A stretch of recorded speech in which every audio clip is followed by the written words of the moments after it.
And so welcome back to another one, you guys. If you are new to the channel, my name is Andrew with Mercedes-Benz of Hagerstown in Hagerstown, Maryland. For more information on our inventory, please feel free to check out the link in the description box below. So today we're in the brand new 2024 Mercedes-Benz GLC 300 because I personally love the exterior design to this one. I love the interior ambient lighting as well. So ultimately in this video, we will be testing out and going over everything about this one. So having said that, what do you guys say? Let's just go ahead and jump right into it. And as always, let's start with pricing. And so as you can imagine, there are a couple different configurations for the GLC 300. First one is going to be the rear wheel drive configuration starting at $47,100. Then there is the 4MATIC all-wheel drive going for $49,450. But regardless of the configuration that you go with, the power plant is going to be the same. Powering the beast is a 2-liter turbocharged inline 4-cylinder with a mild hybrid system, putting out 255 horsepower at 5,800 RPM, 295 pound-feet of torque coming in at 2,000 RPM, power being sent to rear wheels or all wheels through a 9-speed automatic with paddle shifters,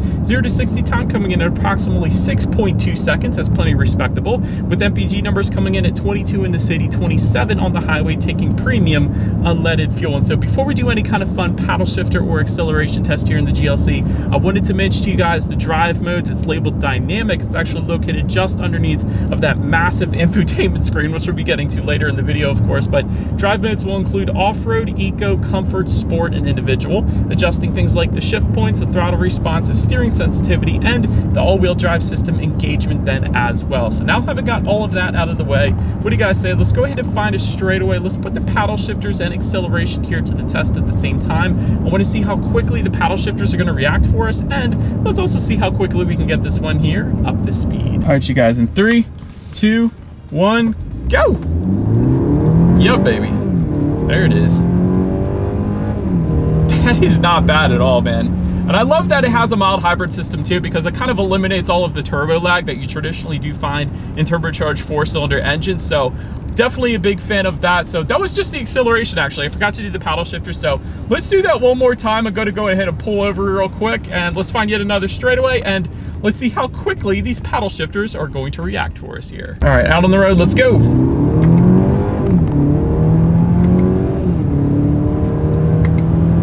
Yeah, there's a slight delay, but they're not bad. They have a really nice feel to them as well. So a lot of times when you hit paddle shifters, they don't actually feel as high quality as these actually are. So I'm a big fan of the way they feel, but there is a slight delay to them. Mercedes does do better in more of their performance-oriented cars. This is just an SUV after all, but they're not bad. And you can also use paddle shifters to do a little bit of engine braking as well. So if it were to be snowing out here in Hagerstown, what you can do, if you're going down a hill, you can simply just downshift using the paddle shifters rather than actually hitting the brakes or risk sliding off the road. So they are good for that reason as well. So ultimately, plenty of an acceleration overall for this thing. But anyways, to go along with that acceleration, as always, braking is equally important. And so up front, you will find 13.5-inch ventilated front discs. In the back, 12.6-inch solid rear discs. As far as that braking feel goes, it's soft. It's on the softer side of things, no doubt, but again, this isn't a performance car, so I didn't expect it to be a super firm braking feel, so it'll certainly get the job done for the GLC. Then touching on suspension and handling, you will find a 4-wheel independent suspension with the multi-link design coming standard, and my very favorite part, an adaptive damping suspension comes standard on the GLC 300 as well. That's something I didn't necessarily expect because it isn't always the case in the competition. So what an adaptive damping suspension is, it's going to monitor each shock absorber individually, not only adjusting to the road imperfections, giving you a smoother ride, but it's also going to tighten up that suspension during heavy cornering, giving you better handling as well. So overall, it gives you the best of both worlds. What you're really going to tell the difference is the ride quality. It gives you so much smoother of a ride quality compared to an SUV that does not have an adaptive damping suspension. And I can attest to that in my short little test drive here today. The ride quality has been 100% on point, as you would expect from Mercedes-Benz, but as you will always get from an adaptive damping suspension. So I did want to mention that. And as I still have it in sport driving mode, it is a much heavier steering feel. So I absolutely love that. Let me go ahead and take it out, put it back in comfort. It does loosen up a little bit, but still a little bit on the heavier side of things. So as far as the steering feel goes in the GLC, I absolutely love it. And the 10-2 grips are definitely on the thicker side as well. So huge fan of that. And as far as cabin noise goes, even with our massive panoramic moonroof that we have in this one today, as far as wind noise goes, it's 100% at bay. And even road noise, like, it's all perfectly fine. And sometimes you do get a good bit of wind noise with these panoramic moonroofs, but that is not the case in the GLC. So again, well done, Mercedes. Touching on rear visibility, looking out my rear view mirror here, I can see perfectly fine out the back, so 100% not going to have any issues there. And another big plus here is rain sensing windshield wipers do come standard on the GLC 300. So whenever this thing detects any kind of mist or rainfall, it's going to automatically turn on those windshield wipers for you, just kind of like automatic headlights. So I do love that as well. But that pretty much rounds out the performance segment of this review, guys. Let's now go ahead and take a look at the exterior of our brand new 2024 Mercedes-Benz GLC 300. All right, so here she is, you guys, the new 2024 Mercedes-Benz GLC 300, finished in Starling Blue Metallic, which, by the way, is a $750 paint option, in case you were curious. I think it looks absolutely amazing. But as always, let's go ahead and start where this one is made. Taking a look at the VIN, first character is the letter W, indicating that the new GLC 300 is built and assembled in Germany, as it should be. But let's go ahead and start up front on this one. Single horizontal bar on that front grille does come standard. LED headlights with LED daytime running lights coming standard, along with the automatic feature and automatic high beams. So if you have your high beams on at night and it senses the vehicle coming in the opposite direction, it's going to automatically dim them back to low beams. And when that vehicle is gone, it's going to automatically bounce it back up to high beams for you there. So definitely very convenient. Chrome accents found on the lower portion of that front bumper as well. And I did want to also mention there is an AMG line package that goes for $3,450, and that essentially gives you gloss black accents and a diamond block front grille rather than the black horizontal bars that we have on this one here today. But anyways, that pretty much rounds out the front end. Let's now go ahead and make our way to the side. All right, so now since we are around to the side of the GLC, roof rails do come standard, of course. They are finished in aluminum up top there.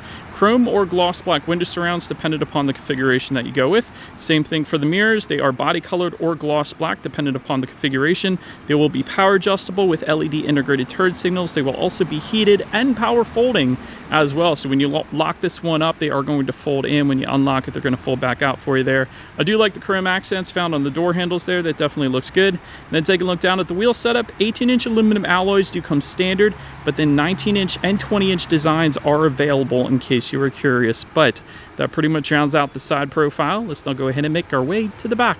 All right, so but now since we are around to the back of the GLC, first thing I want to mention is traditionally you will find a body colored shark fin antenna on the top of most vehicles out there, like 90% of them. But with Mercedes-Benz, that is definitely not the case. A much more aerodynamic look, a much more cleaner look in my personal opinion. But rear spoiler with an integrated brake light, just below that, rear window wiper, of course, LED taillights coming standard for added illumination at night. But just below it all, you're gonna find some chrome accents found on the lower portion of that rear bumper, or gloss black if you go with the AMG line package, of course. But integrated dual exhaust outlets with chrome tips, they definitely look good. So having said that, I do believe you guys know what we have to do next. Is always here is that exhaust clip.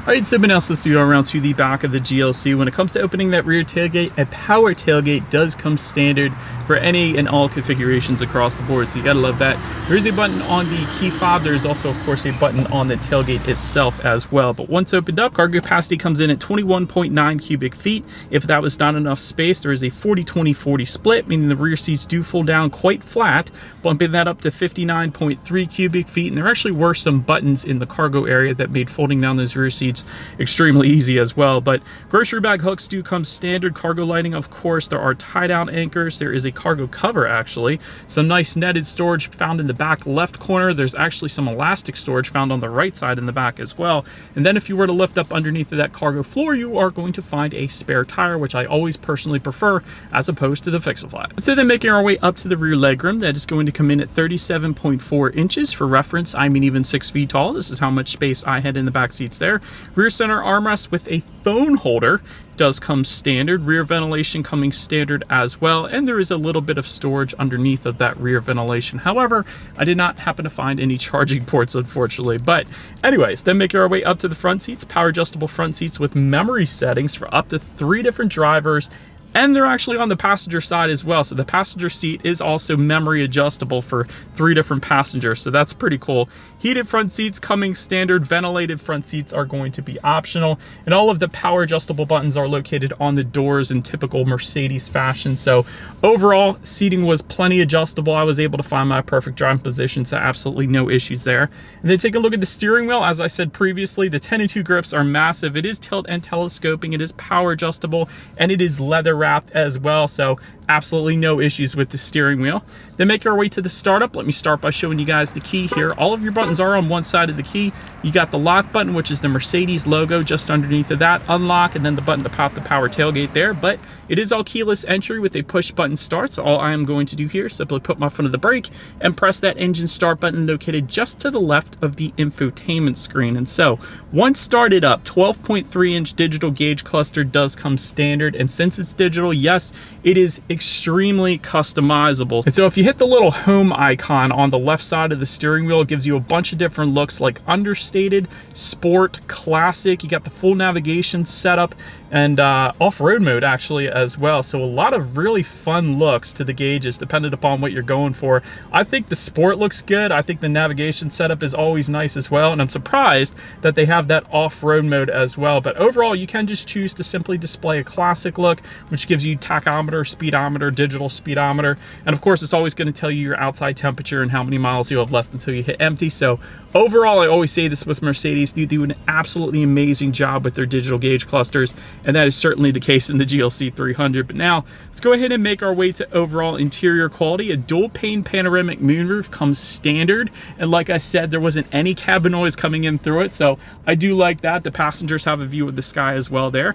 Garage door openers on the frameless rearview mirror also come standard for up to 3 different garage doors. There's plenty of wood trims available, and I like it because it's kind of like a matte wood trim, and it is texturized as well, so it has a nice feel to it just above the passenger side glove box surrounding the engine start button as well there. You do have dual cup holders front and center here. You got a wireless phone charger in there. You got a USB charging port as well, and then within the center armrest, actually a decent amount of space. It looks like there's some LED lighting within there as well. That's pretty cool, and a couple USB charging ports yet again. But I think my favorite part about the interior quality has got to be the ambient lighting. They did a wonderful job with that. It is very bright, very vibrant, and there's 64 colors available as well. There's two-toned colors available, or like kind of a fade-ish two-tone colors, and then there's just monotone colors as well. So I put it on like a purplish blue to kind of match up with our exterior. I probably could have put it on a just straight blue, but I don't know, I kind of like the purplish blue look. But anyways, ambient lighting is 100% amazing. But now let's go ahead and take a look at the infotainment screen here. And so this is an 11.9-inch portrait style color touchscreen display. Comes with Bluetooth and audio streaming, Android Auto, Apple CarPlay. Of course, you're looking at factory navigation system up there as well. You can adjust your climate control settings up there, so that's pretty cool, along with your ambient lighting settings like I was just mentioning, and your radio information. And so Burmester 3D surround sound system does come standard on this one, so that is the one we have, obviously. Let's go ahead and turn on the radio, see what we got playing today, and let's test out the clarity of this one.